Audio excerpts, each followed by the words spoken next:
The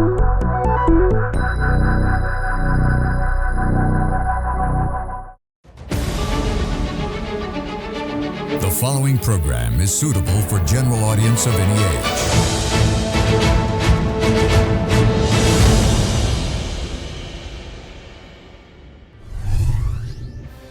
Tonight, we discuss the Registration of Title Act, its salient features and its latest developments. Are there new amendments in store for this act?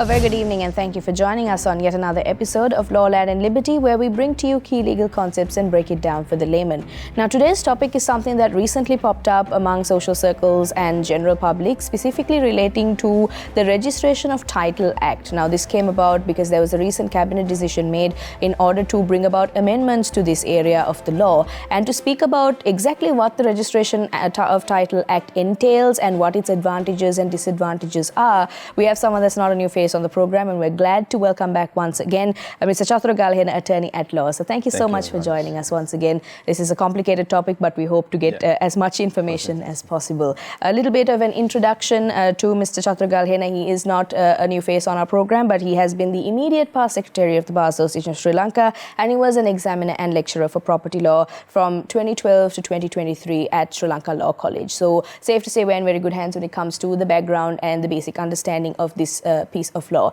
And now, how are we going to go about this topic? First, we'll be getting into the salient features. What exactly is this act and what does it entail? Next, we'll be getting into the practical context, the advantages and disadvantages of having this act in place. And finally, we'll be talking about what we can expect moving forward for the development of this act.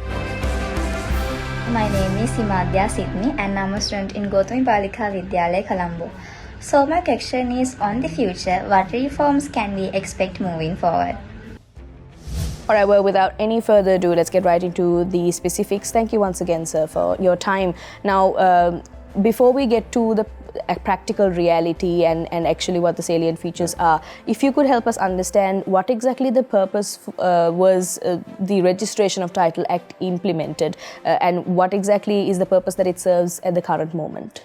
Yeah, to come to that, Anuradhi, I think first we have to narrate a small narration about how the historical evolution of registration taken place in this country. Yes.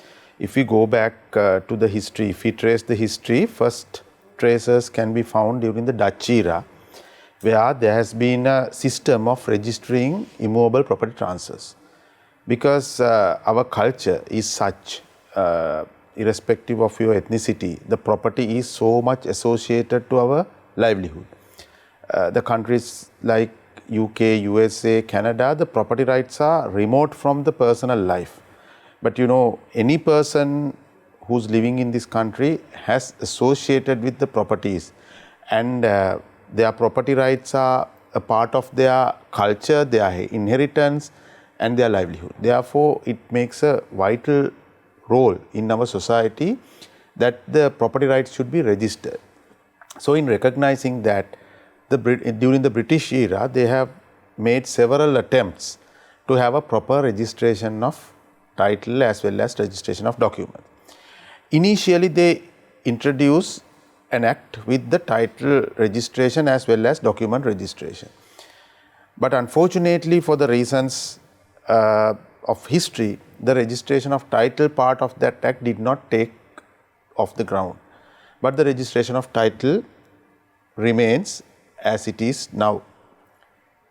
So there are three ways that I will cover this up in this first introduction. Yes. There are three ways that the property or immovable property transfers or transactions can be recorded. One is private conveyance. Private conveyance is you don't have to go to anyone, you agree among the parties, put it in writing and keep it aside. So sometimes when people give properties on lease or rent, they do that. There are enforceability issues, but yet that happens. We call it private conveyance, which is not a notarially executed document. The second one is registration of documents, which is governed by the Registration of Documents Ordinance, where I think we will cover that area in another question in detail, the difference between registration of documents and title, where the document is registered. It's very important to see that what is registered is the document. Yes. The system doesn't go into who actually owns it, who is the rightful owner, and whether it is transferred from the rightful owner to the next person in hand. Those will not be assured or searched. What is there is the registration of documents. In contrast, the registration of title, which is covered by this Act, Title Registration Act, is the third type. So all these three types are existing in our country at the moment. Yes. So what we are going to discuss is the third part, but I will elaborate more on the difference between registration of documents and registration of title during the discussion. Because there is a lot of, when it comes to theory and practice, there's a lot of differences when it comes to these different types of registration. Yeah. If we could actually go a little bit further, before we go into the actual salient features of the Act in itself, maybe it would help for us to get a little bit of a understanding of the difference between deed registration and title registration. Exactly. Yeah. Now, Anuradi, to take for example, you own a property. So you are the rightful owner. I, a third party who has no right or title to that property, still can write a deed saying that I am the rightful owner. Or that is not a fraud. That's a fraud in the sense that's not a fraud per se. Mistakenly or fraudulently, I can say that I am the rightful owner and write a deed and transfer it to a third party. Still, if I have complied with the requirements of the Prevention of Frauds Ordinance, that is signed before a notary, it has to be in writing, signed before a notary and two other witnesses at the same time and same tenor, it has to be registered. So whether it is to be registered in the same folio or a different folio is not a matter that is important. That can be done. If that is one way. Second way is I impersonate you. I impersonate as it is you and fraudulently put your signature and transfer. That is a fraud. That's a criminal aspect on this. But yet that is something that is possible to be implemented under the registration of documents, because what is registered in the land registries is not the title, is not the ownership, but the document. What the registrars of land will do is to see whether this document has been executed as per the requirements of the Registration of Documents Ordinance.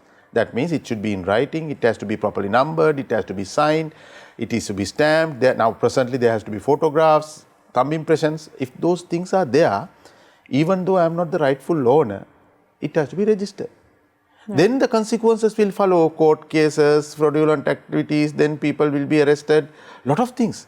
So you know that now one common thing in our country is the fraudulent property transfers. Yes. One major reason is the existing system, not the title registration, but the document registration, because anyone is open to register a deed without having title.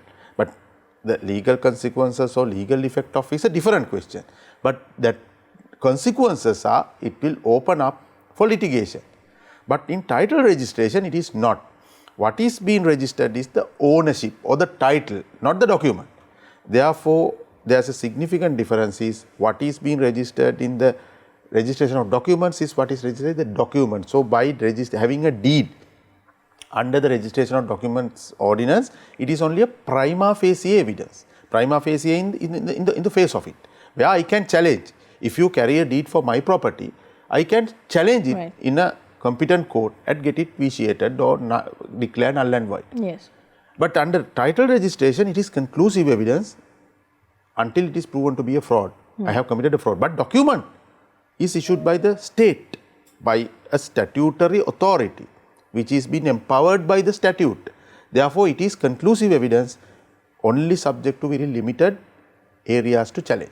Therefore, if you have a title or a title certificate issued under this Act, Registration of Titles Act, your title is very strong and with say very high credibility, and you carry a title with honor and respect. But a deed will not have the same effect, because that is the reason why there are so many land litigation, so many fraudulent deeds are being registered, so many actions been filed, so many breach of peace activities taken place. All these are being done because of the loopholes in the, not in our act, the system.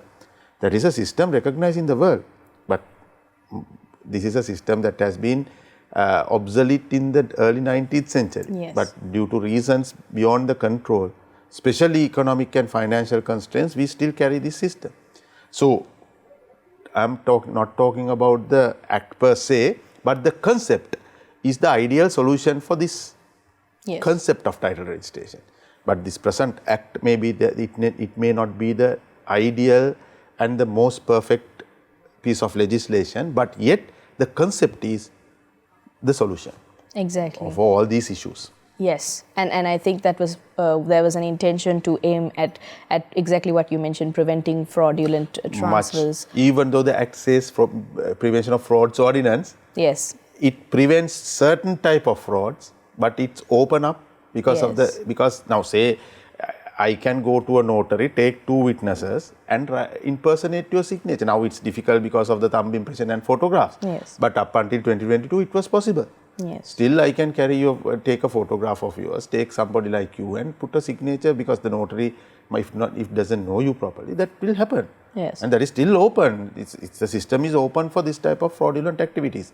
Nothing wrong with the system, but any loophole will be used by people with a criminal intention and attitude. Exactly. That is common everywhere in the world. Can be exploited. Yeah, Yes. it can be exploited. Exactly. Yes, exactly. And on that note, I think it would be best for us to get a little bit more understanding as to how the Registration of Title Act works. Specifically, what exactly is the process of bringing a land under this act, and what that entire legal process entails. If you could just walk us through some of the key areas, sir. Anuradhi, the one major fundamental problem in our land tenure is lack of survey plans. Now, I would say the survey department is the first government department established under the British monarch, even before the police department was established. That is why we say it is very important to identify the land. Identifying the land is the prime thing in the socio-economic system. Then only the police department, all these departments came in our history.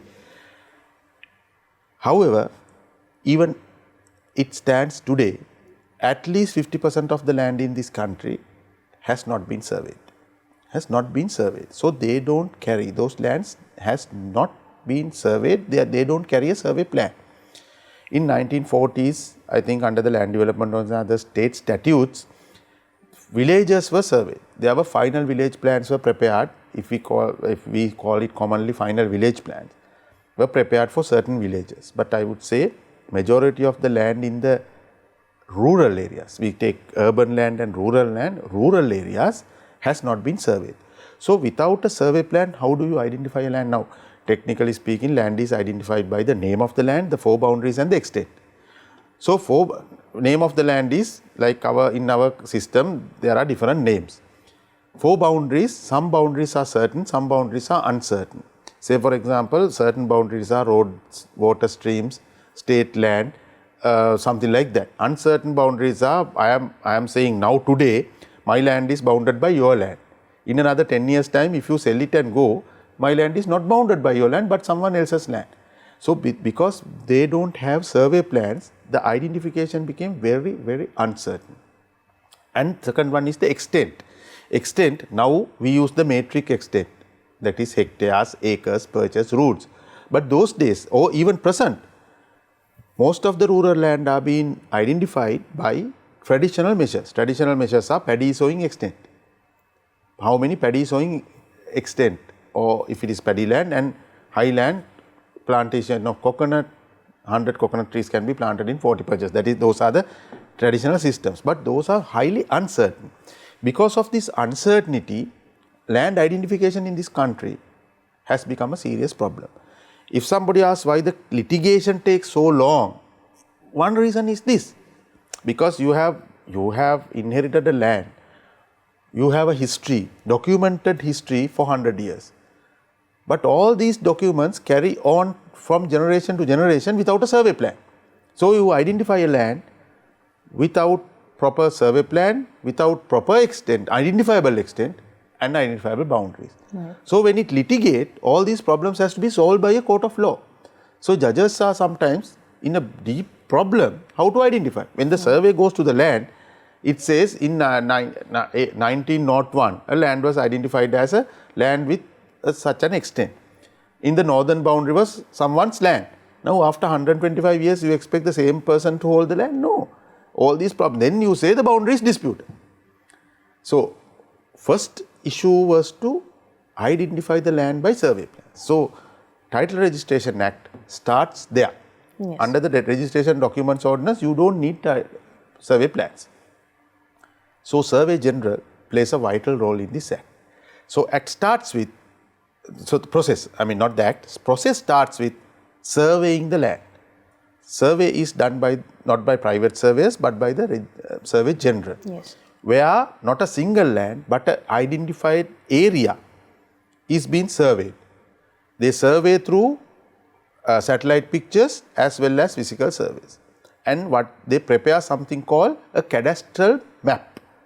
A cadastral map will cover an area, not a single land. Now say for example, in most of the private surveys, we survey our land. Our land is surveyed and 4 boundaries have been identified. We don't know whether our land is 10 perch. Now when we survey, it becomes 10.5. We don't know whether this 10.5 came from the front or the rear or the north or east. We don't know. Right. Because the entire area is not surveyed. But under cadastral mapping, the entire area is surveyed. While surveying, the surveyors who go to visit the land will gather information as to the ownership of the particular parcel as well. We call the parcel. We normally call lots, but here we call the parcel. Individual parcels, say now when the surveyors come, if it is your land, you can submit your title deeds. That will be taken into consideration in identifying the next step.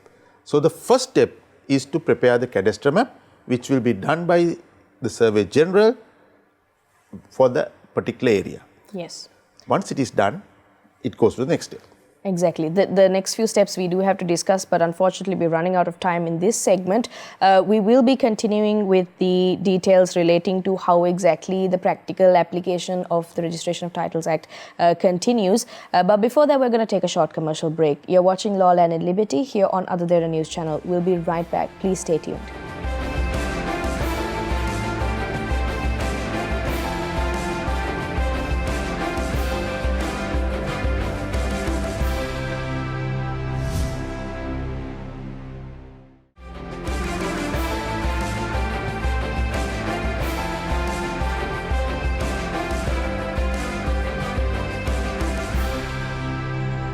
Hello, my name is Chathura and I am student of IIT University.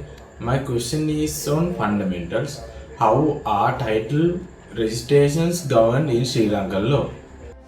Welcome back to Law, Land and Liberty. We're in conversation with Attorney at Law Chathura Galhena relating to the Registration of Title Act. We got down the absolute basics of the historical context and why exactly this kind of act was necessary in our context. Now, we were just getting done. I had to unfortunately interrupt you, sir, previously when it comes to the process that's detailed under this act. Now, following the surveyor's approach, what exactly happens next if we could continue? Yeah. Once the cadastral map is prepared, the Commission of Title Registration, there is a position created by the Act. He is empowered to publish a gazette identifying the details of each parcel. I told you when the cadastral map is prepared, the lands are being identified as parcels. So each parcel will be explained or described in the gazette. The extent, the boundaries, and who claims, very important, who claims, and whether that is absolute ownership, co-ownership or disputed ownership, that will be published in the gazette. So the practical problem we have is, as you and I very well know, even though gazette has been the public notice mode some time back, how many of our friends in the society just look at the gazette unless you have a specific thing to look at? The government gazettes are on the web.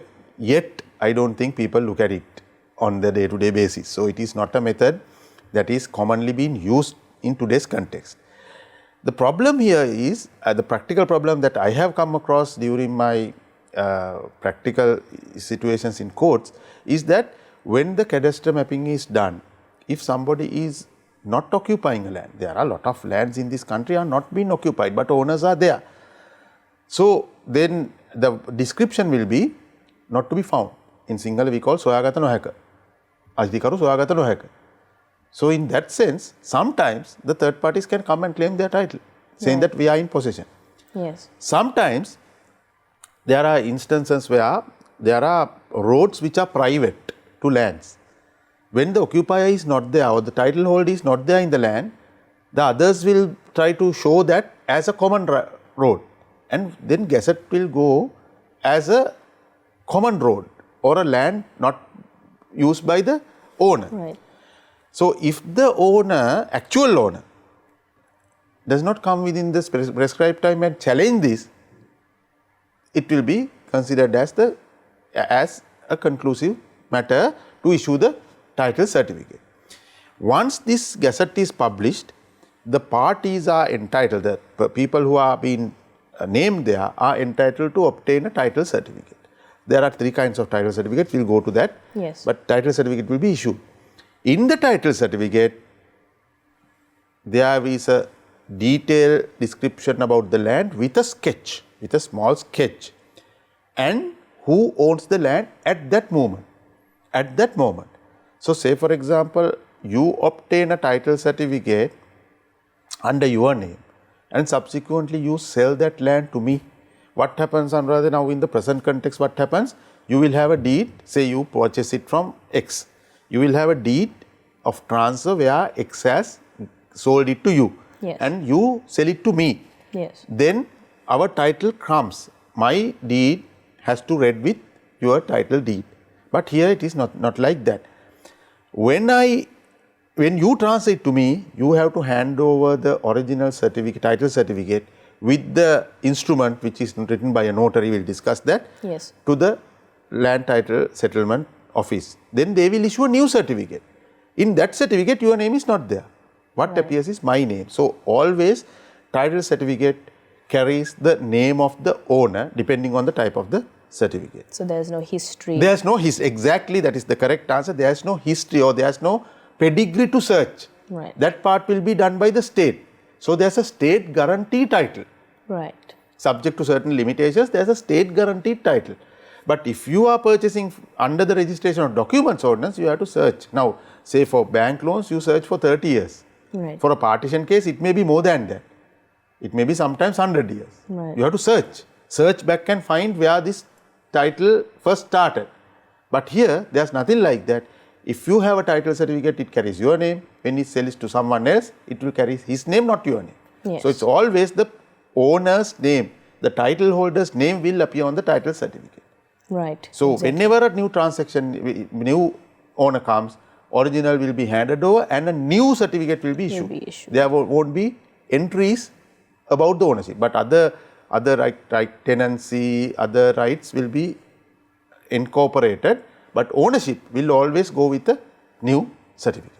Right, exactly. And I think a part where you mentioned a state guaranteed title. Title, yes. If you could help us elaborate and understand exactly what this guarantee means and what kind of protection does landowners actually receive from a state guaranteed title. Yeah. Now, Anuradha, actually this concept started in 1850s, not recently, 1850s in Australia, when their land settlement started. A legal scholar called Professor Robert Torrance has introduced this system of registration. He is the one who introduced the word of state guaranteed ownership. So that is what I told you. You don't need to search for history. They do that part. And if you are the owner, and you always the owner should have the original. So without the original of the title certificate, I can't do a transaction. Now, earlier the scenarios we discussed, all these fraudulent activities are possible to be committed because you don't need the original.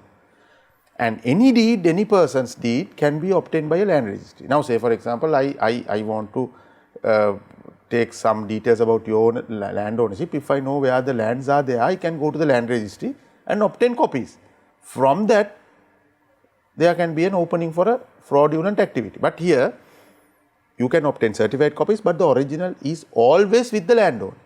So when you want to do a transaction, you have to always, I emphasize the word always, mandatorily should hand over the original document to the title settlement office to get a transaction registered in that document. So when it is a transfer, there will be a new document. Right. Any other right, it will be on the counterfoil of that. But important thing is, it is a certificate not issued by a notary, not issued by anyone, but by the state officer. That will be signed by the Commissioner of Land Title Settlement. Yes. A statutorily established position. So state guarantees that it has the correctness of title. Right. Exactly. Subject to very limited areas of challenging in the process of law. Yes, and previously as well you mentioned that there are different types of Yes. titles that can be obtained. If you could help us understand exactly what these different classes of titles Yes. are. It's also important. Now I told you that when the surveys are doing the survey, simultaneously the proof of ownership will be collected. So depending on the proof you have, there are 3 classes of ownership that are being identified. First one is if a person has absolute ownership, say for example you have the title deed as well as possession, it will be identified as a first class ownership. So the certificate that is being issued becomes a first class ownership. That is considered as absolute ownership. Second one is that you have a defective title but absolute possession. Say you possess the land, you are in possession, but your title is not very clear. So the type of certificate or type of class of certificate that will be issued is second class. The significance of this is, if there is uninterrupted, undisturbed possession continues for a period of 10 years from the date of issuing the certificate, the second class can be converted into a first class. That is also possible. So initially it will be a second class title, but after 10 years, if your possession is undisturbed and uninterrupted, it can be converted into a first class. The third class is co-ownership. Now you know most rural lands or even urban lands in our country are co-owned because of the type of inheritance we have. Say a person owns a land, he dies intestate, it will go to his heirs. So all the heirs will be co-owners. Yes. So lot of land in this country are co-owned land. I won't say majority, but there are a significant amount of land which are co-owned. So when the land is co-owned, the registrar or the Commissioner of Land Title Settlement can do one thing. One is to issue a certificate for a divided portion if all parties agree. Say you and I are co-owners, I say you take part, half, I will take half, and we agree, then a further survey can be done on that particular parcel and 2 certificates can be issued. Or else it will be considered as a co-owned land. There is another type where when that land is portion, say we have a 10 perch land, you and I own a 10 perch land which is co-owned. After it goes half and half, it is 5 perch each. If this portion that is being given to each party is less than the minimum development requirement of that area, there is a remedy for that. Now, say for example, in urban council areas it is 7 perches. Municipal council areas it is 6 perches. If a person holds a land which is less than that extent, you cannot use it for any development purpose. So you can't build something, you can't legally, you can't get a building plan approved for that land. So it is considered as a requirement that it is less than the minimum development requirement. Right. In such an instance, what will happen is the Commissioner of Title Settlement can appoint a manager out of the co-owners. Say there are 3 co-owners, on their consent, one person is appointed as the manager under the Title Registration Act. So he has to manage the land. He has to manage the land, and any profits, so there can be a building, so rent can be collected and it can be paid for divided among the co-owners. So manager is appointed under, there's a provision, manager is appointed for the lands after dividing among co-owners becomes is not fulfilling the minimum development requirement. Then the manager's appointments are there. I don't know how far those are being practically implemented, but provisions are there. So that person among co-owners can manage, and it can be changed, it can be removed, all these things are there. Yes. But that portion, of course, I am also practically has not come across how effectively that has been happening. But I have seen a lot of title certificates with first class, second class convertible to first class, as well as co-owned title certificates. Yes. Co-owned title certificates will remain, there is no time limit. It remains as co-owned as long as it is there as co-owned land. Right, exactly. There is an area of curiosity, which is the transferability of lands under the Registration of Title Act. How exactly are mortgages, leases, servitudes and other areas actually affected through the registration of title of land? Yeah, actually Anuradhi, now the problem here is that we did not adopt the system introduced as I told you, the system introduced by Professor Tolerance that at that time. In that, there is a requirement of having 3 registers, that is title registration, charges registration and encumbrance registration, that is third party rights registration. We did not go into that detail, we have just started registering the title only. So the problem starts there, where everything is in the title certificate. As I told you, when the ownership changes, a new certificate is issued with the new owner's name. Yes. But all others, on the overleaf, there is a table to include the rights, charges and encumbrances. Those includes mortgages, leases, renting as well as servitudes. All those are being incorporated in the same certificate, but on the overleaf. Whenever there is a lease or a mortgage, the original certificate has to be handed over. That is to avoid the fraud. Original certificate has to be handed over to the title settlement office, and they will enter that and return it to us, not like the previous one. So anytime if you have a title certificate in your hand, when you look at it, you should have evidence, prima facie evidence, whether you have mortgages, whether you have leasehold rights, whether you have servitudes on this, by looking at the 2 sides of the document. Right. The issue starts where the things come into play, like inheritance.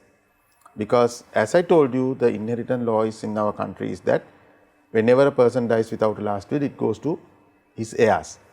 So how this co-owned, then absolute first class ownership becomes that third class or that third category. So how it's going to end up? Those things were not properly addressed. That is where the issue starts. So again, I have a first class. Upon the death of that first class title holder, it becomes the third class. That issue is there. Yes. So unless you go and file a testamentary case, prove yourselves, and then how? Then even that, say now a person has a first class ownership. He dies intestate. Then the heirs goes to the district court and prove that, okay, wife and 2 children or 3 children are the heirs. Then the heirship is conclusively decided. Then it becomes a co-owned land. Then it is no longer a first class. It becomes a title of the third category. So for a shorter period you have a first class. Immediately after the death it becomes again the second or third class. It doesn't, we don't call it third class, it's the third category, co-owned land. So again the problem starts. So the only thing I would say, only good thing that has happened is the avenues or the opportunities for a fraud or a criminal activity has been very much barred by this. But the issues pertaining to land ownership and title ownership has not been resolved. On the face of it, you can argue it is resolved to some extent. Answer is yes, but the word highlighted is some extent. To some extent. To some extent, not wholly. Exactly. It's partly been resolved, maybe temporarily.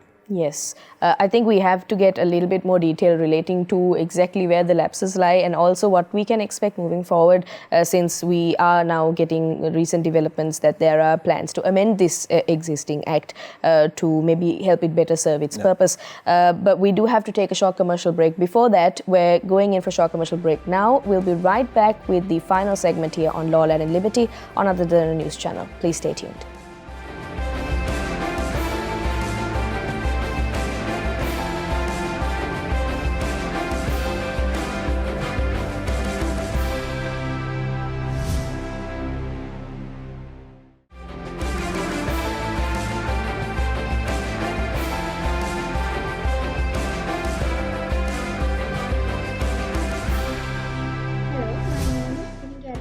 And I am a student of Galhena Balika Vidyalaya.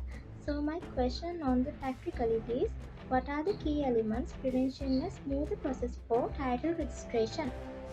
Welcome back to Law, Land and Liberty here on the news channel. We're in our final segment in conversation with Mr. Chathura Galhena, attorney at law. So thank you so much for the previous two segments. I believe despite there being a lot of area to cover, we're getting through the absolute basics and the most essential areas. Now, we were just getting done speaking about what the issues are when it comes to relation of the Registration of Titles Act. If we could continue on that front, because in the public eye as well, there's been a lot of pushback relating to this specific act, because while it does provide safety and guarantees less fraudulent activity for lands and better land protection, there are also issues with the encumbrances, with the speed with which things can be processed. If you could just highlight some of the areas that seem to be the most concerning. And I think we will, now looking at the history, this act was enacted in 1998. Yes. Now we are in the 28th year. So I think it's high time that some significant feeling has to be impacted by the society. I think still we didn't feel it because there were a lot of lapses in the implementation part. Right. There need a lot of funding, lot of financial requirements are there because the state has to survey the entirety of the lands in the country. As I told you at the beginning, now during the British era in 1907, they have started this. And they have had a sample or a pilot project in Vellavatta, Thimirigassai, Havelock town areas. But due to financial constraints, the British didn't want to spend so much of their money. Yes. And soon thereafter, the First World War started and they abandoned that. So there's a huge cost factor that is involved. And soon after the war, North and East armed conflict were ended, World Bank gave a huge grant for this. I think that grant is also now more or less has been utilized. Therefore, the state is using funds. That is the difficult part because the surveying takes a lot of costing, timing and all these things are there. So, I think the pace, the speed that has been done during the past has now been gradually been dropped down. And I don't think even 50% or even 40% of the lands in this country are being subject to this Title Registration Act even after 25 years. And there was an estimate done, I can remember in a particular research being done in 2017, it estimated that at the pace that was going on at that time, not now, at that time, comparing the speed or the level of pace that they have taken, it takes about 200 years to complete the entire country. That is beyond, beyond all our imaginations. 200 years is a time that we can't imagine of. So, there has to be a change of thinking how this is going to be implemented. Yes. But there are inherent restrictions as financial restrictions, implementation restrictions, state mechanism restrictions, all these are there. So, while this mechanism has its all lapses, the land tenure also changes. Population grows, condominiums come up, and some lands become more marketable and all these things happen. So, these are not matching each other. Yes. So, it has become a little bit of an practically impossible act to implement in certain areas. And mind you, this is an act we bought 28 or 30 years ago. Yes. So, now things have changed so much, so much. I mean, you can see the landscape, skyline landscape of Colombo. If you go to a high-rise building and look outside, you can see something totally different to what you have watched what you have seen few years ago, not decades, maybe 2-3 years ago. Yes. If somebody comes from abroad after 5 years and look at the Colombo skyline, of course, I think that it's magnificently different. So, that change is not being adopted to the system because of this acts lagging behind requirements. Exactly. I don't see to blame anyone. Yeah. But those are inherent defects of a system. Yes, exactly. And of course, the law tends to lag behind a little bit, especially when it comes to while we have emerging amendments that are hopefully going to be carried out, there's always the concern about just how rapidly current context keeps evolving. Yeah. And now, on the note of, well, I wouldn't say disadvantages per se, but qualms when it comes to this act, there's also that concern when it comes to individuals having an incorrectly registered title. It could be the wrong individual, some details could be wrong. What exactly is the remedial process for that? How is it detailed under the act? Yeah, our act recognizes two places where you can sort remedies. One is when the gazette is published. As I told you, before the certificates were issued, Commission of Title Registration published the gazette identifying the owners of each land parcel. When the gazette is published, if there is a wrong party being identified or that it says owner cannot be identified, the party can go and make the claim. If after a claim to the commissioner, if he finds something against you, it's open for you to go to the district court and get a clarification. That's number one. If the commissioner thinks that a particular land parcel has a disputed title, he can refer the matter to the district court for resolve whether that has to be registered under whose name or either co-owned land or whatever it is. That is number two. Third one is, if there is a certificate issued against the rights of a particular person, still it is open for him to go to the district court and challenge it.